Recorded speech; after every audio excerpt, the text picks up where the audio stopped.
Road safety week আজ থেকে শুরু হলো শহরে রোড সেফটি উইক। আমরা এই মুহূর্তে রয়েছি পার্ক সার্কাস মোড়ে এবং আমরা দেখতে পাচ্ছি এখানে কিন্তু উপস্থিত রয়েছেন কমিশনার অফ পুলিশ, অর্থাৎ তিনি এখানে থাকলেন এবং এই পার্ক সার্কাস মোড়ে এই মুহূর্তে আমরা দেখতে পাচ্ছি কলকাতা ট্রাফিক পুলিশ আউটপোস্ট। এই আউটপোস্টের উদ্বোধন হলো। শুধু তাই নয়, 32টা বায়ো টয়লেট কলকাতা জুড়ে মানুষের সুবিধার্থে সেইটা উদ্বোধন করা হলো। তার সাথে সাথে রয়েছে বিভিন্ন awareness, traffic safety, traffic rules, মানুষকে যাতে কোনো রকম এই অ্যাক্সিডেন্ট থেকে এড়ানো যেতে পারে সেই সমস্ত নিয়ে সচেতনতা। সঙ্গে চলছে এখানে আমরা দেখতে পাচ্ছি একটা এক্সিবিশন। আসুন দেখে নেবো সেই এক্সিবিশন। উদ্দেশ্য সচেতনতা, এবং কি কি সচেতনতা আমরা এখানেই যারা অফিসাররা রয়েছেন তাদের কাছ থেকে জেনে নেবো কি কি রয়েছে, কি এক্সিবিশন চলছে। এটাকে আমরা স্পিড লেজার গান বলি। কোন গাড়ি কত গতিতে চলছে, বিভিন্ন রাস্তায় বিভিন্ন গতিমাপ থাকে, সেই যদি গতির মানে বেশি ওভার স্পিড করে সেক্ষেত্রে আমরা ক্যামেরার মাধ্যমে ধরতে পারি এবং পরে আমরা অফিসারের মাধ্যমে ওটাকে আমরা কেস করি। ওটা গেল স্পিড লেজার গানের ব্যাপার। এটা হচ্ছে লাউড হিলার, মানে বিভিন্ন জায়গায় মিটিং মিছিলে আমরা ব্যবহার করে থাকি। এগুলো অনেক লোকের কাছে আমাদের বক্তব্যটা দিচ্ছি, সেটা চিৎকার করে তো বলা যায় না, সেটা মাইকের সাহায্যে এগুলো আমরা। এটা হচ্ছে লাক্স মিটার বা লাইট মিটার। আমরা বর্তমানে দেখছি যে বিভিন্ন গাড়িতে চার চাকা বিশেষ করে আমরা রঙিন গ্লাস লাগাচ্ছি বা ফিল্ম লাগাচ্ছি। সেই ফিল্মগুলো একটা নির্দিষ্ট মাপের উপরে থাকবে, কতটা মানে ডেনসিটি থাকবে সেইটা পরীক্ষা করার জন্য এটা। সেইটা আমরা যদি ডেনসিটির বাইরে বেশি যদি দেখে ফেলি সেক্ষেত্রে আমরা এটার সাহায্যে পরীক্ষা করতে পারি। এর ক্ষেত্রে মানে পরীক্ষা করলে যদি আমরা দেখি বেশি ডেনসিটি রয়েছে সেক্ষেত্রে আমরা 1200 টাকার বেশি পানিশমেন্ট হয় এবং আমরা রাস্তাতেই ড্রাইভার সাহেব বা আমরা নিজেরাই ফিল্মটা খুলে দিতে পারি। ঠিক আছে, এটাকে বলা হয় লাক্স মিটার। এই যে এই বিষয়টা যদি একটু বলেন, এখানে আপনারা দেখতে পাচ্ছিলেন একটা প্রিন্টারও রয়েছে, এই জায়গাটা যদি একটু বলেন। এটা তো খুব সচেতনতার প্রয়োজন আছে বলে। একদম ঠিক, সচেতনতার প্রয়োজন। কারণ আমি আমার গাড়ি চালাতেই পারি, কিন্তু আমি মদ খেয়ে চালাতে পারি না। মদ হয়তো আমি পয়সার জন্য খেয়েছি, কিন্তু আমি স্টিয়ারিংয়ে বসার অধিকার নেই।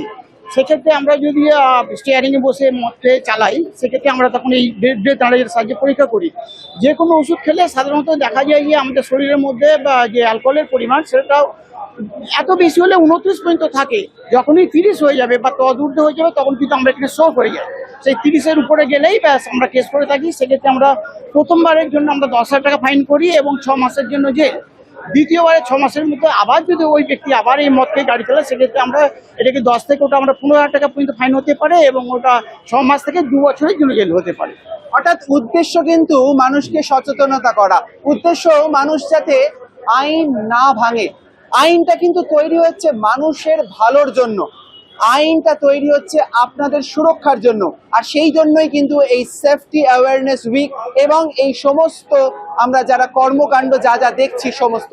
তো সুতরাং আপনারা সাবধানে থাকুন, সঙ্গে থাকুন, রাত দিন 7 দিন।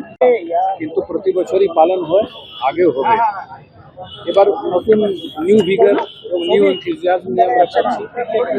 গভর্নমেন্টের প্রায়োরিটির মধ্যে ইম্পর্টেন্ট আছে এবং আমরা আজকে স্কুলের বাচ্চা যারা এসেছে ওনাদের সঙ্গে আমরা ইন্টারাক্ট করেছি এবং ওনাদেরও বোঝানো হচ্ছে কি ট্রাফিক সেফটি এবং following traffic rules is for the greater good সবার জন্যই ইম্পর্টেন্ট আছে। কোনো আনগুলো যদি ট্রাফিক ভায়োলেট করে আমি কিন্তু ওটা নিয়ে উৎসাহিত হবো না কি ওরা করছে আমিও করবো। নিজে নিজে লোক যদি পালন করে, নিজে সেফটি নেয়, তাহলে পুরো কিন্তু বিষয় ঠিক থাকবে, it will be in order. তো এই আছে একটা ট্রাফিক বুথ হয়েছে, এটাও উদ্ঘাটন হয়েছে। এখানে আমাদের আরও 32টা বায়ো টয়লেট আছে বিভিন্ন জায়গায়, যেখানে আমাদের ট্রাফিক পুলিশ কর্মী আছেন, মহিলা পুলিশ কর্মী আছে। এবং যদি এরকম কতটা প্রয়োজনীয়তা কবে থেকে অনুভব করতে শুরু করলেন, যেটা দরকার ছিল, এটা খুবই ইম্পর্টেন্ট আছে। এটা খুব ইম্পর্টেন্ট ইন্টারসেকশন আছে which affects the traffic of the city. এখানে কিছু হলে এছাড়া ল অ্যান্ড অর্ডার পার্সপেক্টিভেও এটা ইম্পর্টেন্ট জায়গা আছে সামনে দিয়ে। এখানে যদি পুলিশ মানে পুলিশের জন্য বা ট্রাফিক পুলিশ জন্য এরকম কিছু থাকে তাহলে এটা ভালো আছে। স্যার, আরেকটা বিষয় আমরা সমস্যা দেখেছি যে এর আগে যখন সেফ লাইফের যখন প্রচার নামাও সারাক্ষণ মাইকের মধ্যে বাজতো সচেতনতার নামে, এরকম ধরনের পরিস্থিতি কি এবারও হবে যে রোড সেফটি উইকে প্রচার করার জন্য সারাক্ষণ মাইক বাজছে? না, প্রচারের বিভিন্ন রকম মেথড আছে। কিছু আমরা যদি অ্যানাউন্সমেন্ট করি ওটা আমরা করতে পারি, কিছু আমরা লিফলেট বিলি করি, আমরা স্কুলে যাই, বাচ্চাদের সঙ্গে ইন্টারাক্ট করি, আমাদের গাড়ি টেবলেট যায়, মোটরসাইকেল র্যালি হয়। তো প্রচার প্রসারের অনেক মেথোডোলজি আছে, আমরা সবগুলো মেথোডোলজি কিন্তু ব্যবহার করি। এসটিএফ একের পর এক জঙ্গি কানেকশনে গ্রেফতার করছে। কলকাতা আপনারা বাড়তি নজরদারি আছে, আজকে একজন ছাত্র সেকেন্ড ইয়ারের স্টুডেন্ট অ্যারেস্ট হয়েছে। আমাদের ওয়েস্ট বেঙ্গল এসটিএফ সঙ্গে আমরা কন্টিনিউয়াস টাচে আছি এবং যেরকম আছে ইন্টেলিজেন্স শেয়ারিং হচ্ছে এবং যদি আরো কিছু অ্যাকশন নিতে হবে আমরা নিচ্ছি। স্যার একটা অন্য প্রশ্ন, কলকাতা পুলিশের এতদিন ধরে দেখা গিয়েছে যে কিয়স্ক থেকে আরম্ভ করে গার্ড হয়ে সমস্ত কিছু সাদা আর ব্লুতে দেখা গিয়েছে, এবার চেঞ্জ হচ্ছে কালারটা গেরুয়া কালার। ইয়েলো যে আছে না, ইয়েলো দেখবেন আপনি, ইয়েলো কালার যে আছে এটা স্ট্যান্ডার্ড কালার আছে যেটা ব্যবহার হয় বিভিন্ন জায়গায় ফুড সেফটি হিসাবে। এবার ইয়েলো কালার আমরা ব্যবহার করছি, আগে গভর্নমেন্ট পলিসি হিসাবে আমরা সাদা এবং নীল ব্যবহার করতাম। একটা স্ট্যান্ডার্ড যে মডেল আছে ওটা আমরা ফলো করছি। তো স্যার একটা প্রশ্ন, সেটা হচ্ছে রাজ্যের বিভিন্ন মন্ত্রী মুখ্যমন্ত্রী তাদের নিরাপত্তা নিয়ে একটা প্রশ্ন উঠছে, কারণ যেভাবে ট্র্যাকিং করা হচ্ছিল সেক্ষেত্রে আপনারা কি কোনো এক্সট্রা সিকিউরিটির কথা ভাবছেন? ওটা ডাইরেক্টরেট অফ সিকিউরিটির সঙ্গে আলোচনা হবে এবং যে সিদ্ধান্ত নেওয়া হবে ওইভাবে কাজ হবে। স্যার ভবানীপুরে লরেন্স বিষ্ণয় গ্যাং রিলেটেড একটা থ্রেট কমপ্লেন এসেছে, ওটা নিয়ে কিছু action নেওয়া হবে? ওটা আমার ঠিক জানা নেই লরেন্স বিষ্ণুর ব্যাপারে।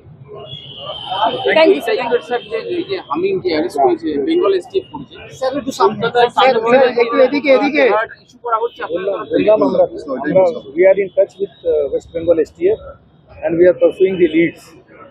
Whatever comes, we'll act on that.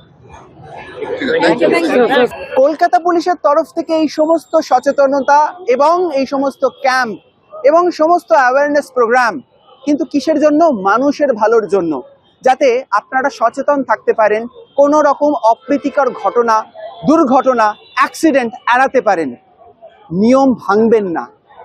এবং সেই নিয়মগুলো তৈরি হয়েছে আপনাদেরই ভালোর জন্য, এটাই বার্তা দিতে চাইছে কলকাতা পুলিশ। সঙ্গে থাকুন, রাত দিন 7 দিন। রমিত বন্দ্যোপাধ্যায়ের রিপোর্ট, কলকাতা টিভি।